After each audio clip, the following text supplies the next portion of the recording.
Hey guys, Justin here. Wanted to do a quick video of a recent purchase I made. This is post-Christmas and I saw a few sales online on Amazon and I came across a pretty interesting purchase and I had to have it because this was one of the best phones that came out in 2014 and I saw it online in Amazon. I purchased it at $250 and it looks like there are a few options even less now that I've received this, so it sounds like they're just trying to unload all the Nexus 6s from the previous generation in lieu of the new 6P that's come out. Nevertheless, I've seen a few articles about this this baby, and it is still a contender and very much powerful. For me, I think this is, I'm always usually a generation behind. I buy my phones cash. I end up saving a little bit of money, and in this case I ended up getting a top tier phone for the price of a base model phone, so I'm thoroughly excited. Anyways, I wanted to do an unpackaging and wanted to videotape what I got here. And so this is the 32 gig version.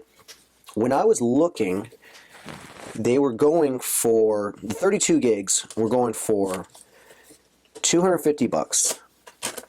And let me fix the, there we go. It was going for $250.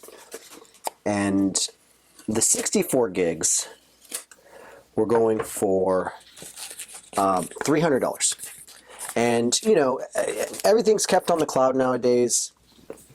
I didn't see there being a reason why I needed to actually get 64 gigs. I actually pay for the bonus online. It's like, I don't know, a couple bucks a year, something like that. And I think it's worth it. Anyways, almost dropped it. Anyways, this is it.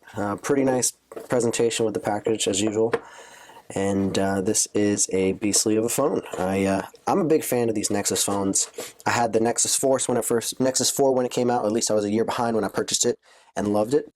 And then I got the Nexus 5 and loved that one as well. And I still have it. In fact, I saw this coming on sale, and I kind of felt like I had to have it, especially in the white. It looks pretty slick. 5.966 inch screen. This is actually bigger than the 6P. Pixels per square inch is also really high, sitting around like 496. It also has a 3220 milliamp hour battery, which is huge.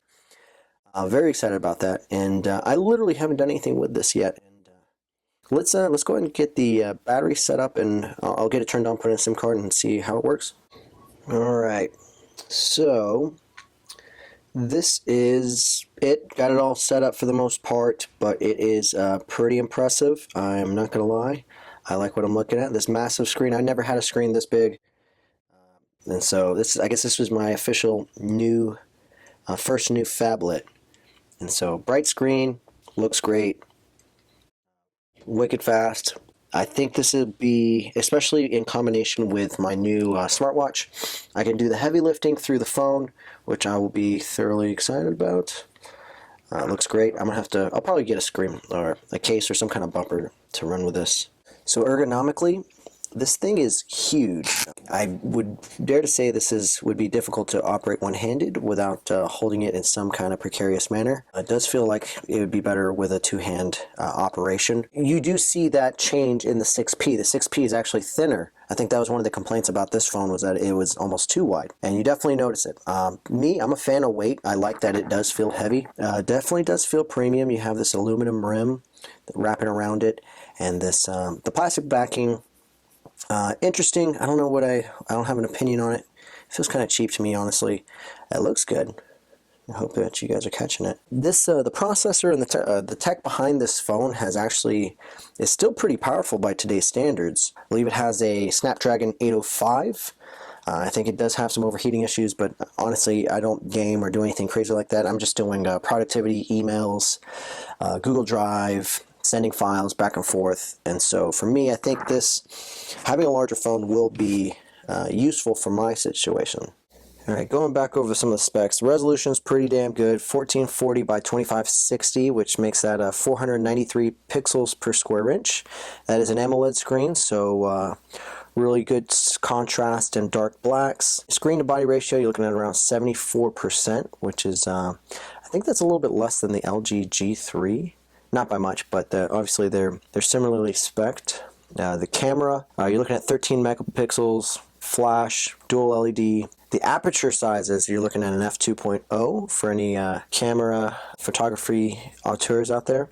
And this thing has definitely been it's a fan favorite. A lot of people love this phone. I mean, you can go on Amazon right now and you can see some of the ratings that they have on this thing, and it is everything Nexus makes. Or at least whenever they contract with these individuals, Motorola, they even bought Motorola. I guess this is what came out of that marriage before they parted ways. And I'm not gonna lie, I'm pretty impressed. Some more specs on the hardware. You're looking at a 2.7 gigahertz quad-core processor, and that is the Qualcomm Snapdragon 805.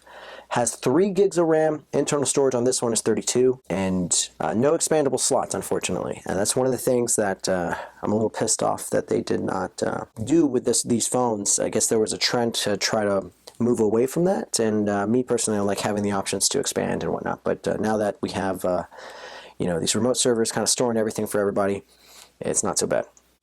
So I keep playing around with this thing, and I continue to be impressed, especially for the price that it's on the market right now. I highly, highly recommend you guys, if you're a budget shopper like myself for the most part, and you like to have your top tier premium phones, but you don't want to pay $600-700, well, here's your opportunity. So this thing still keeps up with the best of them, and it is for some phones almost a third of the price. So I don't even know what the price of the Note 5 is right now, but I think it's somewhere in the 700 range, maybe even 800.